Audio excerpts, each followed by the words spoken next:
기도하시겠습니다. 하나님, 이 시간 하나님 말씀을 대언하고자 합니다. 저의 강설 시간이 그렇게 긴 시간이 아닌데 하나님 우리 성도들이 하나님 말씀을 바르게 반듯하게 받음으로 말미암아 피차간에 서로 은혜를 받을 수 있도록 주여 도와주시옵소서. 바르게 말씀을 전할 수 있도록 인도하여 주시옵소서. 예수 그리스도의 이름으로 감사하며 기도드렸사옵나이다. 아멘. 신명기 30장 말씀은 모세가 이스라엘 백성들에게 저처럼 이렇게 강선하는 그런 말씀으로 구성되어 있는데요. 저들이 이제 약속의 땅 가나안에 들어가려고 하는데 이모저모로 모세가 저들을 생각할 때 자꾸만 눈에 밟히는 것입니다. 이스라엘 백성들이요. 마치 군대에 입소하는 아들을 지켜보는 부모의 마음처럼 모세는 이스라엘 백성들이 정말로 하나님께 인정받는 백성들이 되기를 바라는 마음으로 신명기 30장 말씀을 기술한 것입니다. 오늘 본문을 이해하려면 있지 않습니까? 여러분 성경책을 준비하고 계셔야 되는데 조금 있다가 뭘 하나 읽을 터인데 오늘 본문을 이해하려면 앞에 말씀을 간략하게 말씀을 드려야 되겠습니다. 여러분 1절에서 10절 말씀 있지 않습니까? 1절에서 10절 말씀은 너희가 죄를 지었어도 하나님께 회개하여서 다시 돌아오게 되면 하나님께서 다시 너희를 회복시키시고 약속의 땅으로 너희들을 돌아오게 하실 것이다 라는 말씀입니다.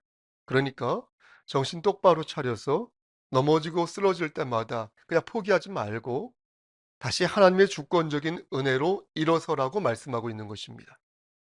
여러분 11절에서 20절 말씀을 보면 이 말씀은 어떻게 해야 회복에 이를 수 있는지 구체적으로 말씀해 주고 있는데 그것은 하나님의 말씀에 순종하는 것이다. 이렇게 말씀합니다. 그 내용이 오늘 본문 있지 않습니까? 오늘 본문 11절부터 이 14절 사이에 나오는데 하나님의 말씀은 접근성 차원에서 아주 가까이 있다. 이렇게 말씀하고 있는 것입니다.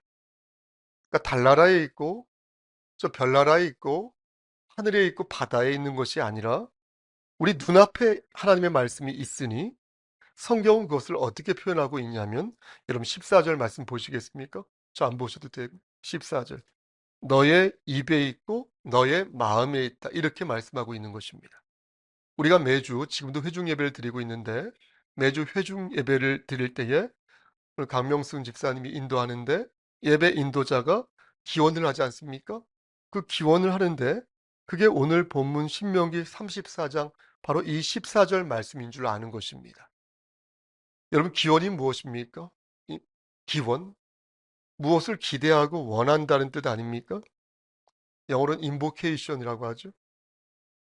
이건 하나님께 예배 시작하겠습니다라고 알리는 것이고 하나님이 이곳에 임재하여 주시기를 바라는 아주 짧은 기도가 바로 기원입니다.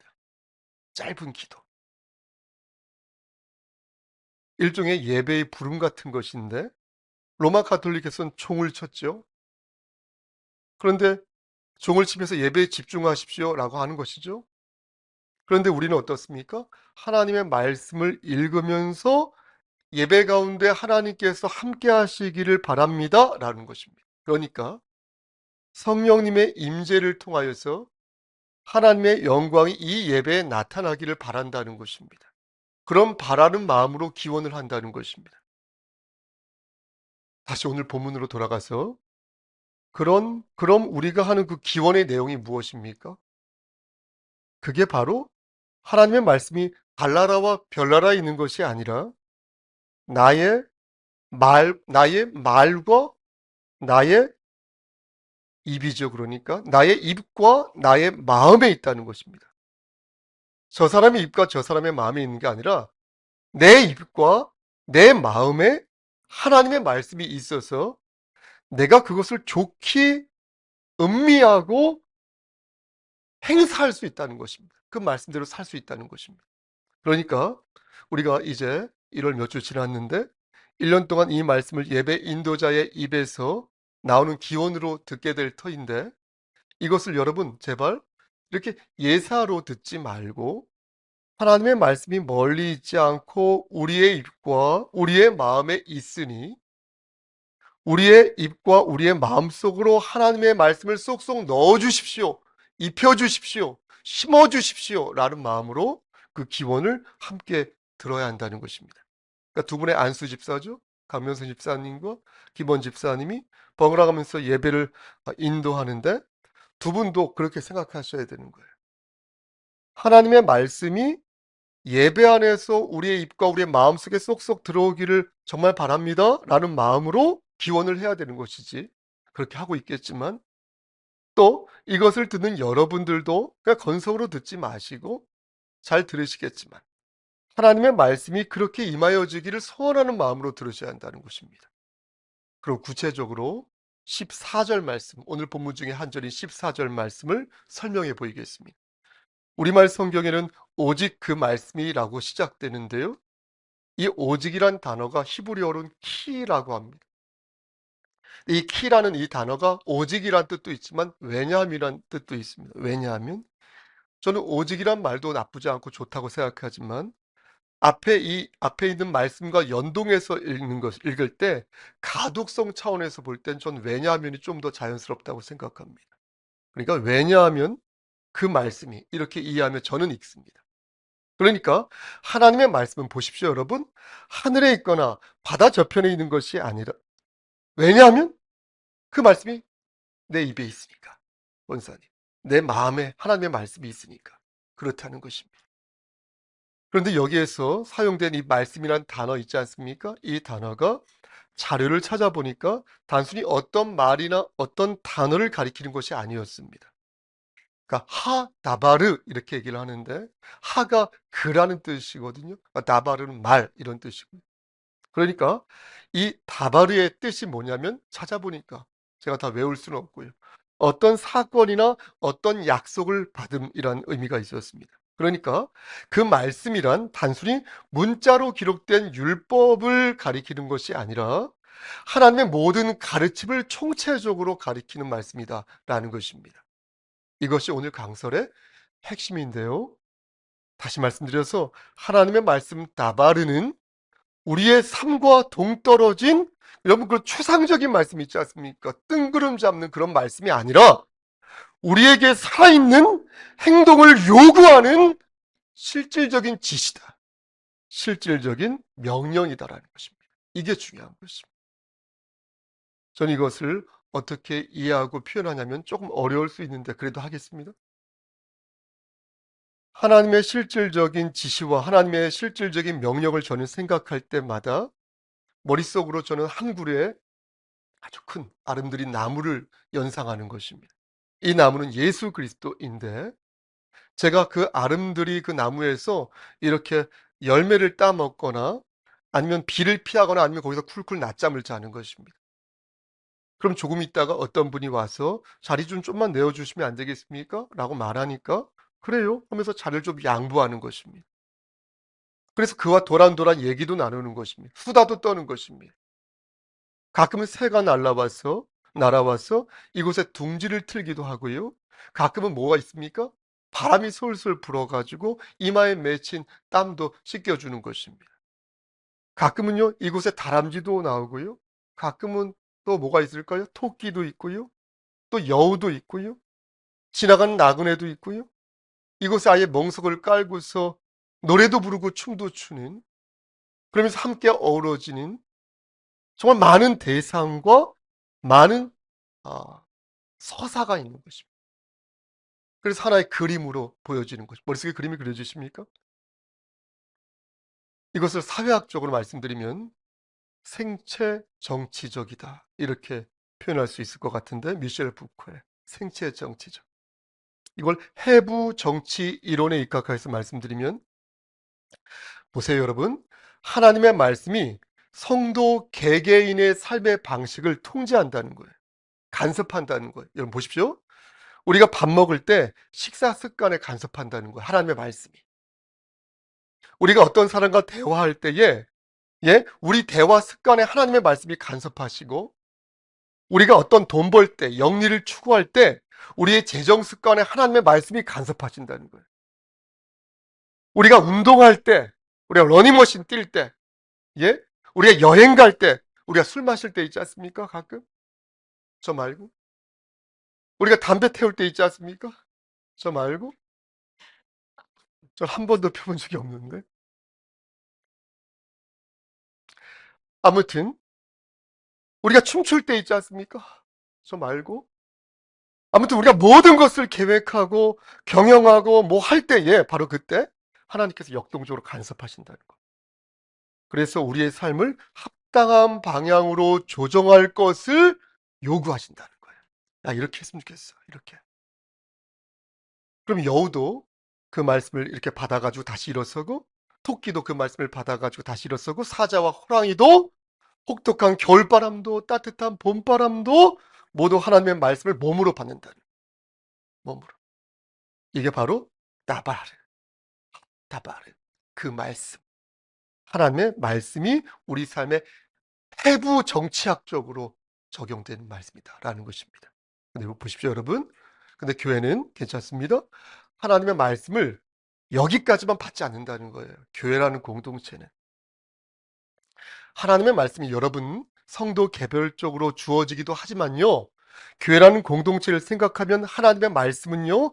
개개인의 그 삶을 넘어가지고 교회 공동체의 전체와 생명을 아우른다는 것입니다.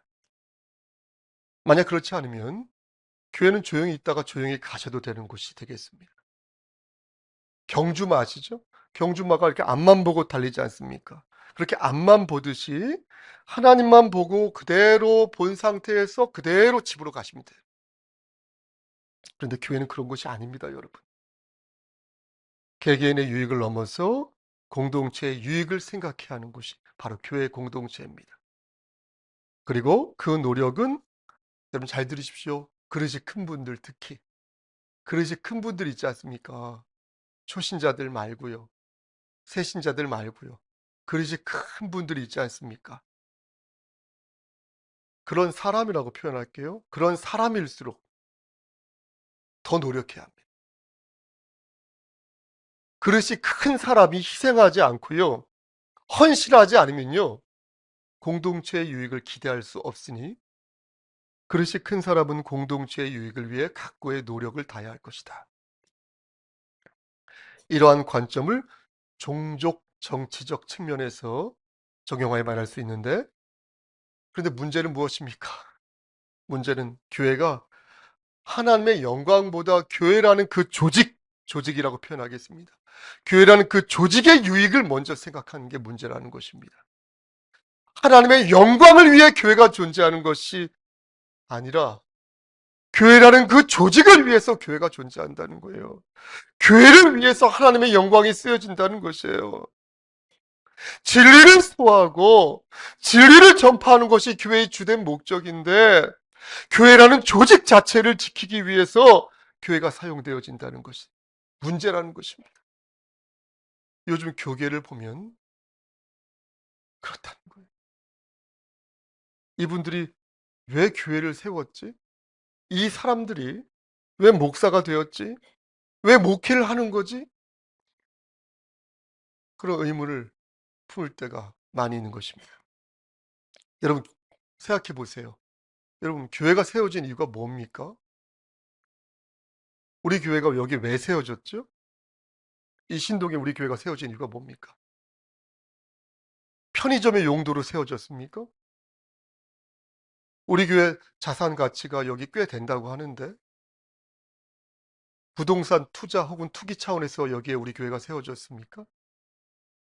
아니면 신동이란 동네에 교회 하나 정도는 있어야 구색이 맞으니까 이곳에 교회가 세워졌을까요? 모두 부질없는 얘기, 시답지 않은 말이.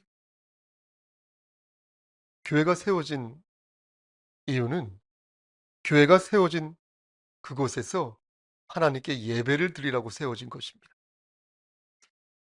아멘. 교회라는 곳에서 성도들이 서로 교제하고 덕을 세우며 말씀을 배우고 훈련받아서 영적으로 성장하라고 교회가 세워진 것이라. 이 말씀입니다. 그런데 예배를 드리지 않고 말씀을 배우려 하지 않으며 성도들이 교제하길 위해 노력하지 않으면 어찌 그 교회를 교회라고 말할 수 있겠습니까?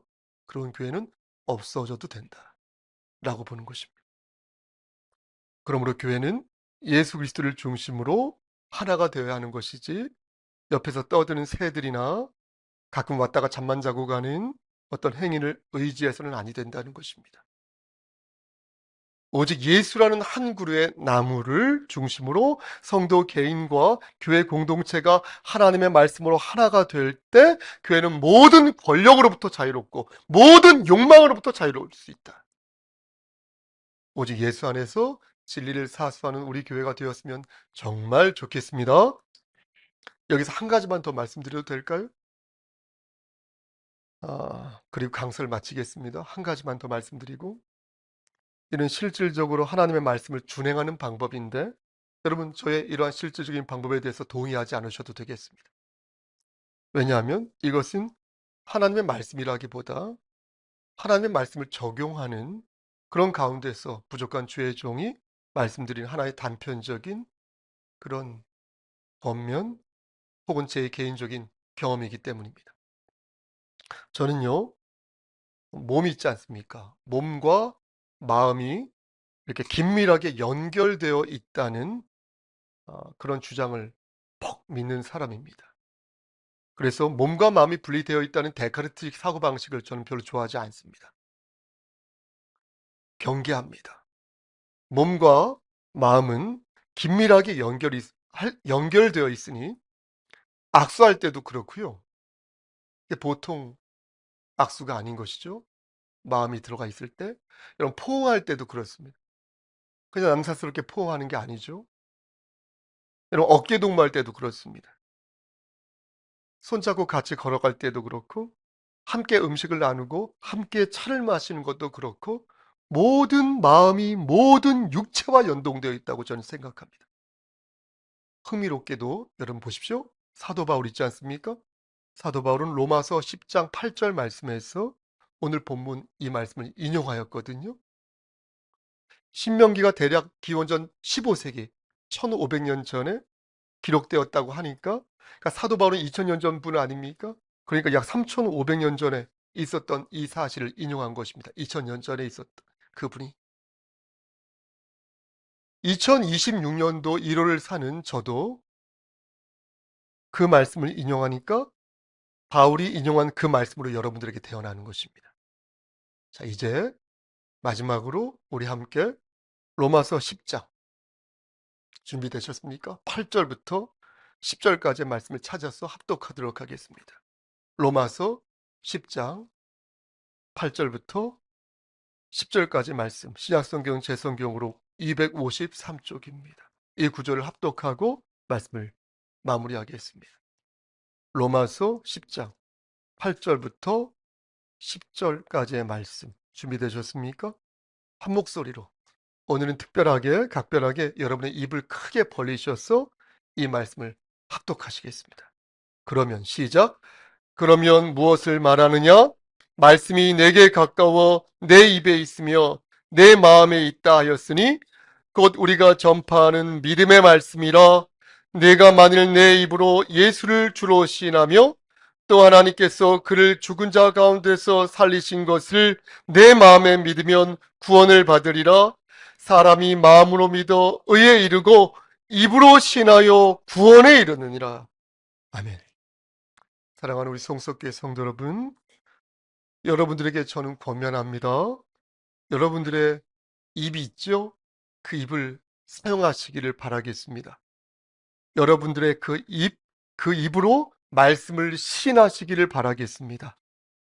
마음으로만 여러분 생각하지 마시고요, 여러분의 입을 사용하여서요, 실질적으로 하나님의 말씀을 증거하시기를 바라겠습니다. 여러분 표현하지 않으면 표현할 수 없지 않습니까? 드러낼 수 없지 않습니까? 여러분 이심 전심도요, 입으로 전달되는 것이니까요, 여러분들의 입을 열어서 오늘 들은 하나님의 말씀을 전하시기를 바라겠습니다.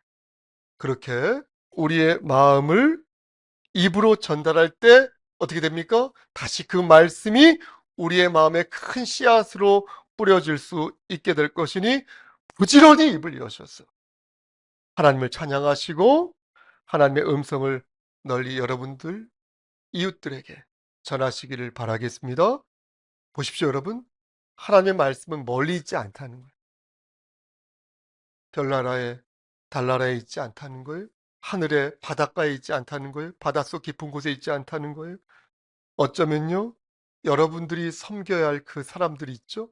그 사람들도 여러분 바로 옆에 있을지도 모릅니다. 멀리서 찾지 마시고요.